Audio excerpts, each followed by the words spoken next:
So ayun, good evening mga idol. Meron tayong isang sasagutin na followers ko doon sa aking FB page.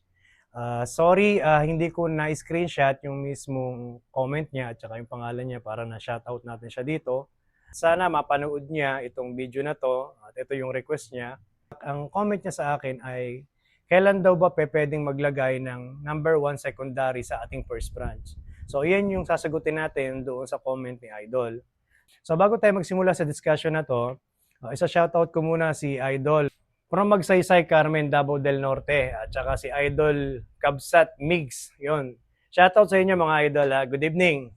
So simulan na natin yung tanong niya kung kailan daw ba pwedeng maglagay ng number 1 secondary sa ating bonsai. So sinabi ko nga kanina, dalawa yung kailangan natin na pag-uusapan natin. Isang sustainable bonsai from cuttings and seedlings at saka Yamadori from wild. Ito yung tinatawag na two types of bonsai. From cuttings and seedlings and Yamadori from wild. So kung mapapansin nyo, magkaiba sila ng clacking position branches. So dito muna tayo sa from cuttings and seedlings. Kung mapapansin nyo, yung clacking natin kompleto, yung 4 o'clock, 8 o'clock, 7 o'clock, and then 1 o'clock. So bakit kinakailangan apat yung makuha natin? Kasi isa yan sa guide na pag nakuha na natin yung apat na yan, then pagdating natin sa taas, yung sunod na level, sunod-sunod na yan na magkakaroon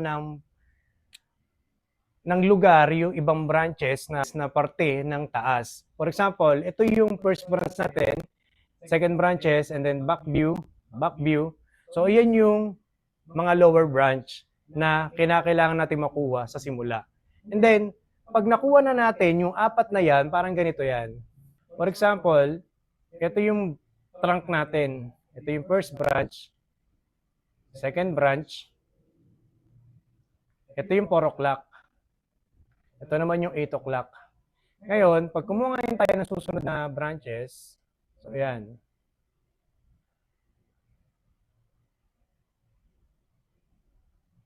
So parang ganyan siya, di ba? So ito yung lower branches. So ito yung back uli. So yan yung sinasabi na apat. 4 o'clock, 8 o'clock, 11 o'clock, at 1 o'clock. So yun yung apat. Nakabuuan ng lower branch natin. So ibig sabihin, kapag kumuha tayo ng mga branches dito sa taas na to, dito na siya papasok. Diyan na siya papasok at dito na siya papasok. Ayan. Nakita nyo? So, guide lang yung 4 o'clock, 8 o'clock, 11 o'clock, and 1 o'clock. So, ito yung second level ng ating branches. So, ayan. So, pansinin nyo bakit wala sa front. Dahil eye poking yan sa part na to. So, sasaraduhan kagad natin yan. So, pag nasaraduhan ngayon siya, mangyayari, sayang naman yung ating flow ng trunk or movement ng trunk, hindi natin mapapakitang maganda ang tapering ng ating trunk. So, sa madalit salita, yung second layer, wala siyang branch, di ba? So, kung ano yung mga pagitan na yan, yun lang yung nagkaroon, di ba? So, pinaliwanag ko muna sa inyo to bago tayo dun dumako sa mismong focal point na tanong ni Idol. So, iyan yung basic rules na kinakailangan makuha natin yung apat na yan. So, bakit kinakailangan nandyan sa posisyon na yan mismo yung mga branches natin? Kasi, kung dadalhin natin dito yan, hindi natin makikita, kung nasa 12 o'clock siya, hindi natin makikita mismo yung branch, yung back branch natin dahil nag-iisa lang siya, di ba? Ang kagandahan dyan, pag nasa front tayo, yung dalawa na yan, yung 11 o'clock and 1 o'clock, kita sa front yung mismong primary niya. So, yun yung kagandahan. So, mga idol, top view tayo ha.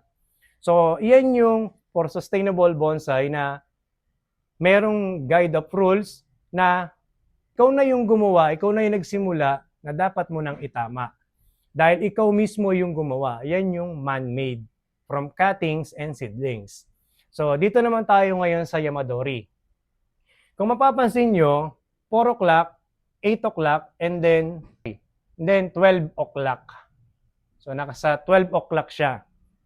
So, yun ngayon. Ito yung Yamadori kasi minsan hindi binibigay ni Yamadori yung perfect branches, same ng ginagawa ng tao.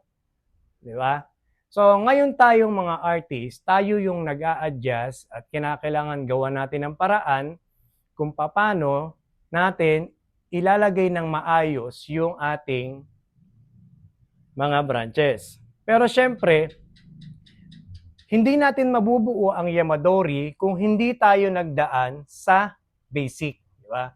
So, ito yung basihan para magawa natin ng maayos yung Yamadori. So, paano natin ngayon nasabi may 4 o'clock, 8 o'clock din siya? Siyempre, bumabase tayo sa trunk. For example, ito yung trunk natin. Trunk. So, ito naman yung base. So, nandyan tayo sa base. So, nasa base tayo. Once na nakuha na natin yung kalaparan ng ating trunk, so, ibig sabihin, yun na yung front natin. Yung kalaparan mismo. Halimbawa, ito yung front. Di ba? Nakuha na natin yung lapad. Pagka nasa side siya, ganito yung itsura niya, mas manipis. Mas manipis siyang ganyan. Yan. Hindi kagaya sa front na mas malapad. So, same din ang basihan ng root system natin sa clocking. Kung nasa ng first branch mo, kung naka 4 o'clock yan, nandun din yung 4 o'clock. Kung yung second branches natin, nandun din yung ating second roots. So, yun ngayon yun. Kaya kung mapapansin nyo, blend na blend yung root system and then clocking system natin sa branches. Kasi nga, iisa lang yan. So, ibig sabihin, sa basihan, yung base natin na 4 o'clock at yung first branch natin na 4 o'clock, ibig sabihin nun, yung isang ugat na to, siya yung nagbibigay ng pagkain sa first branch. And then, ito naman ang nagbibigay sa second branch. So, ganun yung proseso na ang kagandahan sa kanya, once na sinetback natin yun, doon tayo magra-ramify ng secondary roots. So, hindi natin dapat madaliin yung pagbigay ng ugat o paggawa ng ugat na marami. So, gawin nating natural lang yung design ng ugat at ng sanga. So, iyan, ito ay tinuro sa amin at nanggaling to sa Taiwan, itong clocking na to. At iyan ngayon yung ginagawa ko sa puno ko. Na kung ano yung tinuturo ko sa inyo, dun galing yan. So marami ko nakita sa aklat na mga matatandang puno na naka-apply talaga yan. So kung mapapansin nyo to, 4 o'clock, 8 o'clock, and then 12 o'clock. So siya ay Yamadori. So sabi ko nga, bihira yung ganyan, yung nangyayari na perfect kagaya ng ginagawa natin compare dito sa Yamadori na minsan 3, minsan 4, di ba? So sakto din siya minsan. So yun yung difference ng from Yamadori and sustainable bonsai na ikaw yung nagsimula. So sa madalit salita, kung ikaw magsisimula ng cuttings and seedlings, i-perfect mo na. Kasi ikaw na yung gumawa niyan eh. Ito kasi, Yamadori to, na tayo mismo yung gagawa ng paraan para i-develop sila ng tama. So ngayon, yung tanong ni Idol, kung kailan magbibigay ng number 1 secondary sa first branch natin, kung Yamadori ang puno natin. At ito na ngayon yung sagot ko sa kanya. Tamang-tama dito sa ginagawa kong puno para masagot ko ng maayos yung tanong niya sa akin. So bago tayo magsimula doon sa tanong niya, doon sa number 1 secondary ng ating first branch, dito muna tayo sa roots. Kung ano yung diniscuss ko kanina doon sa whiteboard, so papakita ko muna sa inyo dito. So mula tayo sa ugat. Tingnan niyo yung ugat, nasa position ng 4 o'clock and then ito naman ay 4 o'clock din. So yan. So mga idol, yung clocking natin, pwede nyo ibaliktad. For example, yung 4 o'clock kung nasa kanan, pwede nyo dali ng kaliwa. So, ibig sabihin lang, kasi ang bonsai, mapakanan, mapakaliwa ang ating first branch. So, yun yung kadalasan din tinatanong sa akin kung pwedeng baliktarin. Yes, pwede. Kumbaga, example lang naman yun sa ating position branches, yung clocking. Then, okay, magsimula na tayo. So, ayan, tingnan nyo mabuti mga idol. Nature to Yamadori sa wild. So sabi ko nga sa inyo, matuto tayo sa natural na gawa ng puno na kung tayo ay gagawa ng cuttings and seedlings, kailangan i-perfect na natin, nakagaya ng natural. Nakita niyo yung ugat? Siya yung Siya yung nagbibigay pagkain dito sa branch na yan. Okay? So dito naman ngayon sa second, kung mapapansin nyo, so diniscuss ko na to nung nakaraan doon sa isang vlog ko. Itong ugat na to, ala siya sa 8 o'clock. So dito ngayon siya ilalagay. Ay dito siya ilalagay sa part na yan. So ito, puputulin natin yan and then i-clip natin dito. Dito natin siya ilalagay para maging natural ang dating na yan talaga yung nagbibigay dito na dito siya nakaposisyon. So ito ngayon yung isang ginawa ko, maliit pa. So papalakihin natin to. So yan ngayon yung 1 o'clock at meron din dun sa likod na papuntang 11 o'clock. So yan ngayon yung nakaharap na sa atin yung puno na kahit nasa front tayo, yung dalawang ugat na nasa likod na 11 o'clock and 1 o'clock, kahit nasa front tayo, kita pa rin natin sila na hindi nakatago, di ba? So kahit apat ng ugat natin, magandang tignan. Dahil nasa front tayo, kita pa rin sila. So, ngayon, ito ngayong ugat na to, isa lang, naging dalawa na siya, di ba? So, ito ngayong isang ugat na to, pag pinutol natin yan, magiging dalawa rin yan. So, magkakaroon siya ng secondary. So, lahat yan. Huwag nating madaliin yung paggawa ng ugat na medyo dikit-dikit. So, hindi natural, di ba? So, meron akong nakitang ganyan sa Ficus microcarpa, nangyayari talaga yon. Pero yung ganitong mga hardwood, madalang ako nakakita ng ganyan. Lalo pag malalaki ng puno. So, yon. Ngayon, ito na yung tanong ni Idol. Dahil ito ay Yamadori, hindi natin maibigay yung sinasabi natin na yung dapat number 1 secondary natin is nasa back.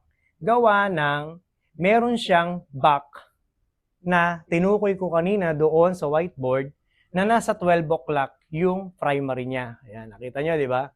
So, nasa 12 o'clock yung primary ng ating back branch.